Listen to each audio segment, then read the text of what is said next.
Bonjour à toutes et à tous, c'est Rico. Alors aujourd'hui on se retrouve pour une nouvelle vidéo. Alors aujourd'hui je vais vous présenter les points positifs et négatifs du 450 Max R. Bon alors déjà la vidéo elle est tournée dans un champ, du coup il n'y a personne, hein. Donc voilà. On va commencer par le premier point positif que pour moi c'est le plus important. Il est homologué. Voilà, c'est un quad homologué 2 places. Du coup si bon c'est pas trop utile, mais si vous partez à deux par exemple, si un de vos potes ou un de vos collègues vient avec vous, c'est bon en fait. Vous êtes deux personnes. Mais après, je vous conseille pas d'aller dans la forêt ou dans des montagnes ou quoi que ce soit à deux personnes, hein. C'est un peu difficile. Bon, ensuite, le deuxième point positif que je donnerais, c'est qu'il n'est pas assez lourd. Voilà, c'est un quad, il n'est pas lourd. Il pèse, comme je vous avais dit, 280-290 kg, je crois, à peu près. Donc du coup, c'est assez... en fait, c'est comme je vous dis, par exemple, vous êtes coincé dans la forêt ou dans un chemin difficile un petit peu, à plusieurs, hein, pas tout seul, parce qu'à tout seul ça serait pas possible de le pousser, mais à deux ou trois personnes vous pouvez le tirer tranquillement s'il est coincé. Donc du coup voilà pour le deuxième point. Le troisième point, je dirais qu'il est assez agile. Enfin il est pas, il est très joueur. C'est un quad très joueur. Du coup comme je l'ai dit, quand vous mettez le, attendez je vais vous montrer ça. Quand vous appuyez bien sûr, attendez je vais vous montrer, hop, automatique. Voilà. Pour moi, après, je sais pas, mais un quad automatique dans une forêt ou par exemple, vous montez dans une montagne comme ça, c'est mieux. Parce qu'avec un quad manuel, vous êtes avec la première, ça galère. Alors que là, c'est automatique. Donc, du coup, voilà, il est normal, il passe les vitesses lui-même. Donc, c'est plus facile. Ensuite, ce que je lui donnerais, c'est qu'il a en fait la suspension. Enfin, il a des suspensions qui sont à gaz déjà. Voilà, l'attache remorque, bon, c'est pas dans tous les quads, hein. Donc ce quad là, il y est, c'était une option. Euh, il peut avoir de l'utilité. Bon, moi, j'en ai pas du tout l'utilité de l'attache remorque. Mais voilà, pour ceux ou celles qui sont dans la forêt, qui habitent dans des endroits comme ça un peu, c'est le top, je pense. Pour tirer quoi que ce soit, ça fait le taf. En fait, tout simplement. Poignée de... Non, il y a les protège-mains. En fait, ça, dans un quad, pour moi, c'est très important. Parce que quand, là, c'est l'été, vous mangez peut-être des... Quand vous passez...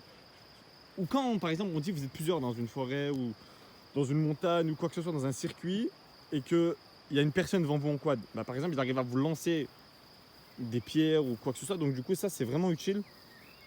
Voilà, c'est utile, comme ça, vous ne mangez pas de pierres ou quoi que ce soit, ou des moustiques ou des petites bêtes comme ça. Voilà, il a un très grand réservoir. Du coup, pour un quad, il a 15 litres, je crois. Mais c'est beaucoup, je trouve. Il y a des quads qui ont plus, mais pour ce quad-là, c'est même beaucoup, je trouve. Vous pouvez faire quand même... euh, vous pouvez faire 200 bornes, je pense. 150 à 200 bornes. Donc c'est franchement pas mal. Vous mettez un plein à 15 € et vous faites facile 200 bornes. Du coup, voilà.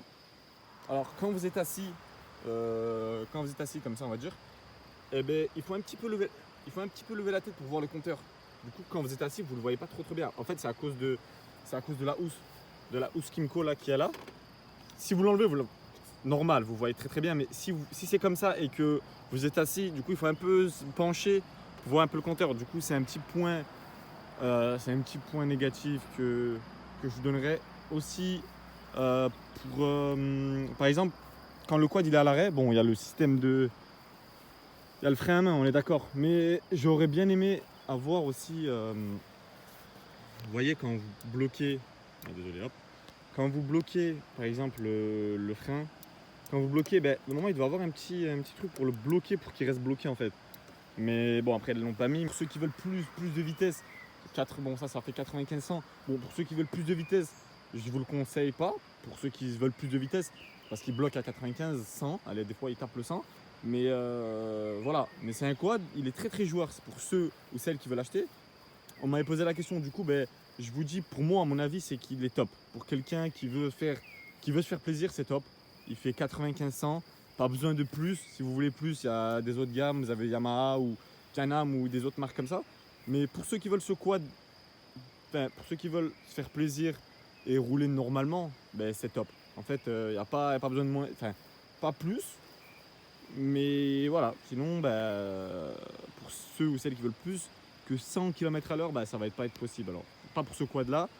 Même dans les gammes au-dessus de ce quad là, il n'y a pas en fait. Je crois que c'est le plus rapide. Il fait quand même 9500, je crois que c'est le plus rapide de la gamme. Donc du coup, c'est déjà pas mal pour ce quad là. Du coup, je vais vous laisser sur ça. J'espère que cette vidéo vous a plu. Bon, j'ai essayé de... Franchement, il n'y a pas trop de points négatifs pour ceux qui me demandaient, mais il y a quoi, allez, un ou deux pour moi. Et voilà, pour moi, il est top pour ceux qui veulent vraiment se faire plaisir. Je vous dis à la prochaine pour de nouvelles vidéos. Bon, je pense que la prochaine vidéo, je vais vous présenter un autre quad. Je vois que vous aimez bien ça, donc du coup, je vais vous présenter un autre quad ou une cross, ou on verra ce que je vais présenter. Du coup, je vais vous laisser sur ça. Je vous dis à la prochaine, n'hésitez pas à liker, à partager et à lâcher un petit like, ça ferait plaisir. Et je vous dis à la prochaine.